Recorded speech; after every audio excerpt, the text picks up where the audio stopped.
Eu recebi uma pergunta no Instagram que me fez refletir bastante e é o motivo de eu estar gravando esse vídeo aqui agora. Eu vou até mostrar para vocês a pergunta aqui, ó. Esse amigo aqui, ele perguntou o seguinte: como manter a linha como cristão depois que se ganha muito dinheiro? E essa pergunta me fez refletir bastante porque nos últimos tempos eu tenho refletido muito também sobre isso e buscado entender mais sobre o que Deus quer para a minha vida, como eu posso obedecer mais a Deus, como eu posso ser uma pessoa que, mesmo tendo muito dinheiro, eu ainda assim consigo acessar o reino na minha pós-vida, né? Claro que a única premissa para isso, a única condição é você aceitar Jesus Cristo como seu único Salvador e se arrepender de tudo aquilo, né, que você fez de errado, de todos os seus pecados. Então pode ser que a gente tenha assim aquela chance de no último segundo você se arrepender verdadeiramente por tudo e ir para o céu. Só que a questão é que eu busco isso também em vida. Eu busco evoluir muito aqui em vida, busco acessar a minha melhor versão, entender qual que é a missão que Deus tem para mim aqui na Terra e como eu posso usar do meu dinheiro para conseguir transformar muitas vidas ao meu redor. Então, essa pergunta que ele fez me fez lembrar daquela parábola do jovem rico. Para quem não sabe a parábola do jovem rico, eu não vou saber ela exatamente quais são as palavras perfeitas aqui, mas basicamente foi quando um cara que ele dizia amar a Deus, né? Ele dizia ser obediente a Deus, tudo que ele podia fazer de bom para Deus ele fazia, e esse cara era um cara muito rico, e aí Jesus pede para que ele venda todos os seus bens, venda tudo que ele tem e doe aquilo aos pobres. E esse cara simplesmente sai dali de perto e não tem coragem de vender tudo que ele tem para poder entregar e demonstrar, né, esse amor por Deus. E depois disso, Jesus fala que é mais fácil um camelo entrar num fundo de agulha do que um rico entrar no reino dos céus. Quando Jesus ele fala isso, não quer dizer que é impossível de um rico entrar no reino dos céus. Porque o fundo de agulha, por mais que a gente possa pensar hoje em dia que seja aquele buraquinho minúsculo ali, né, que é impossível passar um camelo por ele da agulha, fundo de agulha, na verdade, era uma porta que tinha, que era pequena, e que, se eu não me engano, que eu vou falar agora, as pessoas tinham que pagar, tipo pedágio, digamos assim, para passar por lá, né? Que era tipo um mercado, se eu não me engano. Mas eu sei que era uma porta pequena. E nessa porta, por mais que ela seja pequena, era possível sim passar um camelo, só que era difícil, mas não era impossível. E quanto maior você tiver no quesito financeiro, realmente a salvação vai ficando cada vez mais difícil, porque acaba que você chega num ponto que a tendência é você acumular cada vez mais riqueza, é você pensar cada vez mais nos seus bens, no dinheiro que você vai acumular, na família que você vai deixar bem, e as pessoas acabam se esquecendo do redor dela ali, né, das pessoas que são fora da família dela. Então, a visão que eu carrego de mundo é que eu não quero deixar uma fortuna absurda para as minhas próximas 10 gerações, 3 gerações, não. Eu quero ser o cara que faz a diferença para a minha família aqui em vida, que faz a diferença para o meu país aqui em vida, que faz a diferença para a nação do mundo todo aqui em vida também. E eu já até combinei com a minha mulher, eu falei para ela o seguinte: cara, talvez um dia eu seja bilionário por consequência de tudo aquilo que eu venho construindo. Hoje eu não sou, estou muito longe ainda. Até dos 100 milhões eu estou longe, mas eu tenho um bom dinheiro guardado e estou construindo muito. Eu consigo fazer aí, né, 500, 1 milhão e meio por mês. Então acaba que eu sou uma pessoa que tenho tendência a ser bilionário um dia, porque eu tenho apenas 24 anos. Só que eu falei para ela que tudo que eu construir não vai ser para ficar só para a gente. Eu quero conseguir também investir, e o que eu estou falando não é para ganhar retorno financeiro de volta, mas investir toda a minha fortuna enquanto eu ainda estou vivo em pessoas.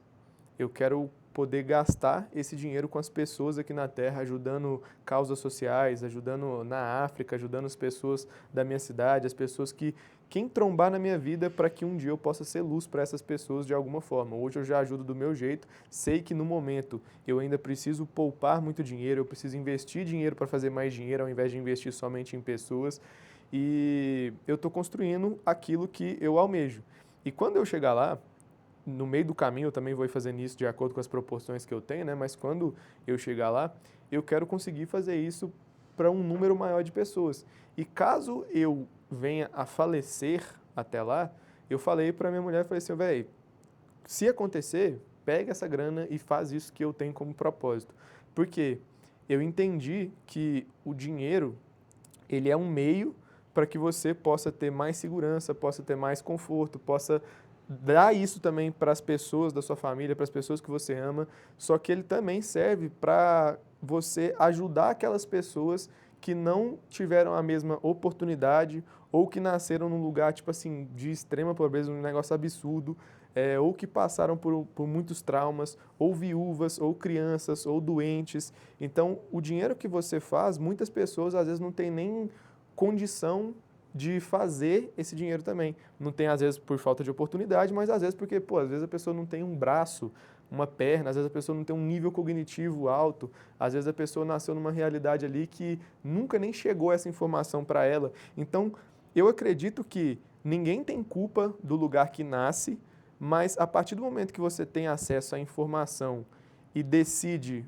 usá-la para o bem ou para o mal, usá-la para crescer ou para ficar parado, aí sim você já tem culpa. E eu sou uma pessoa que eu tive muito acesso à informação graças à internet, graças ao meu círculo de amizades, graças aos jogos que eu jogava quando eu era adolescente, porque tudo começou por causa de um computador que eu fui pesquisando, tendo acesso, por causa de um cara da minha cidade que me ensinou a primeira coisa sobre dinheiro da minha vida.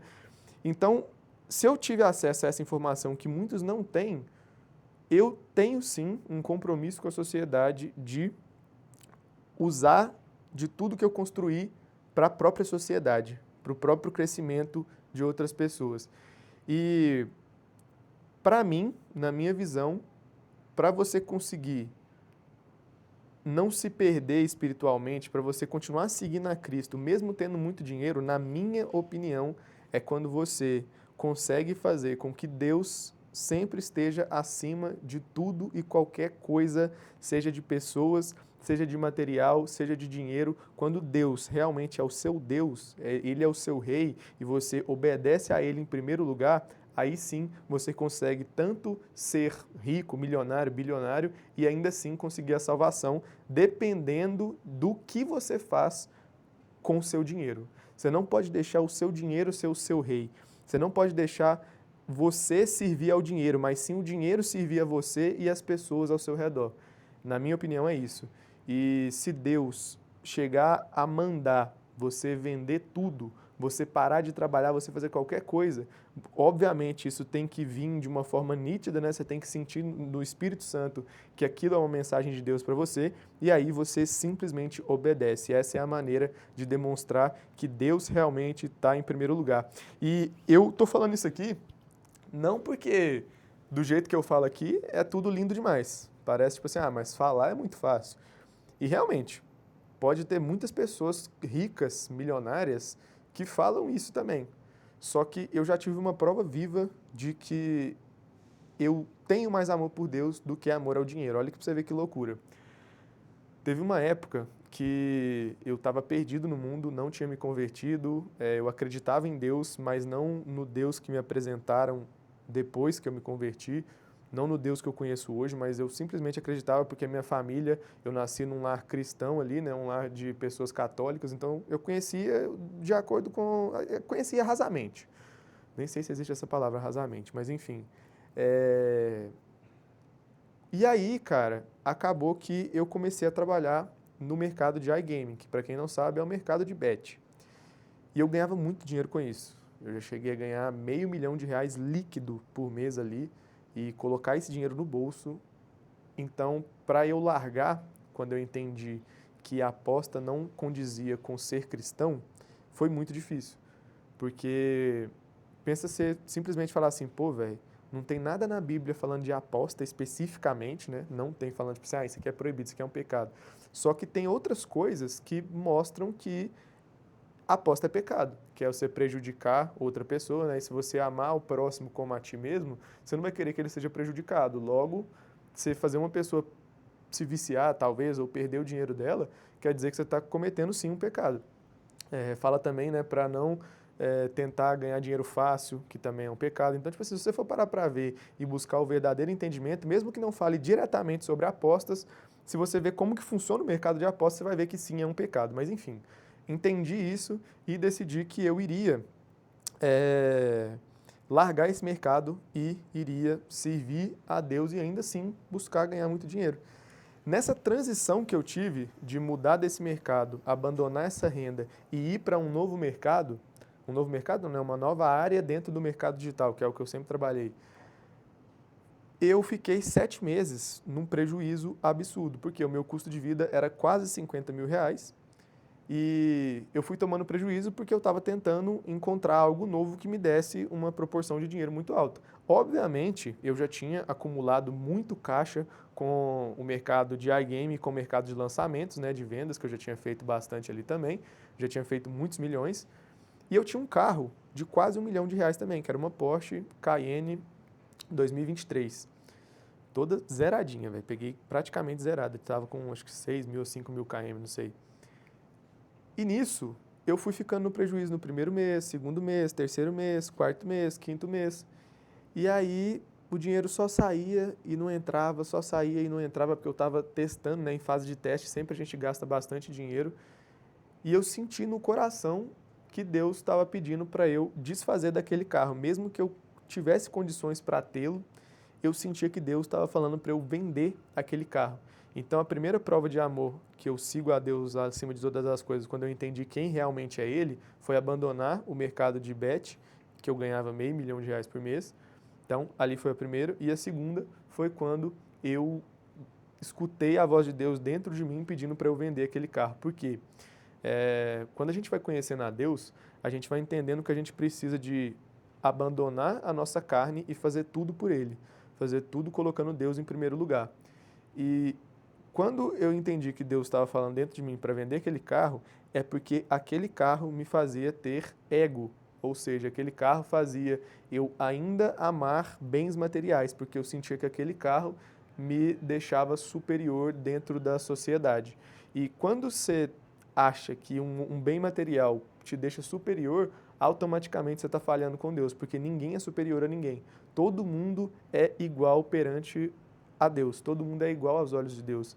E foi eu desfazer daquele carro, olha que loucura. Aí eu falei assim, pô, mano, não é possível que Deus está falando para eu vender meu carro. Aí, tipo, pensa para você ver, primeiro você já sai do mercado que você achava, você descobriu que era errado perante a Deus, aí você vai lá e sai. Aí você fala, pô, Deus, agora o carro, mano, você está querendo que eu venda o carro, não é possível. Você fica tipo assim, pô, será que isso é Deus ou será que isso aqui é loucura minha? Só que aí eu falei, pô, mano, vamos fazer para Deus. E aí eu fui e vendi esse carro. Fui para um carro muito inferior. Eu peguei um Jetta, né, que ainda assim é um carro bom, e peguei uma Dodge Ram. Minha mulher tinha uma BMW X1. E aquela Porsche, eu vendi ela e peguei o resto no dinheiro. E aí, beleza. Foi eu fazer isso, cara. Foi muito bizarro. Porque, tipo assim, eu tava muitos meses no prejuízo. Porra, nessa época, eu acho que tinha 5 meses específicos, 6 meses específicos, eu acho. E aí, no 7º mês, que foi quando eu tinha vendido a Porsche, eu consegui acertar mais uma vez no meu novo negócio. E aí, eu já fiz de cara. Olha pra você ver que loucura. Você está no prejuízo há 7 meses, e aí, nesse 7º mês, você vai e simplesmente mete R$ 500 mil de novo. Olha que doideira. Esse não foi líquido, mas foi R$ 500 mil faturado. Foi quase tudo líquido. Mas, pô, foi muito louco, velho, porque foi eu obedecer e ouvir a voz de Deus que tudo na minha vida mudou novamente. Então, eu acredito muito que quando você aprende a obedecer a Deus, a sua vida inteira muda e tudo começa a vir em quantidades muito maiores. Por quê? Você entende que Deus é a única coisa que você precisa do começo ao fim e todo o resto, seja as pessoas ao seu redor, seja a sua condição financeira, seja qualquer coisa, todo o resto é adicionado. Ou seja, Deus permite que você tenha, mas não que aquilo seja necessário para você viver. Você pode viver sem pessoas, porque as pessoas morrem. Você pode viver sem bens materiais, porque tem gente que vive 80 anos na miséria, tem gente que vive 80 anos na abundância.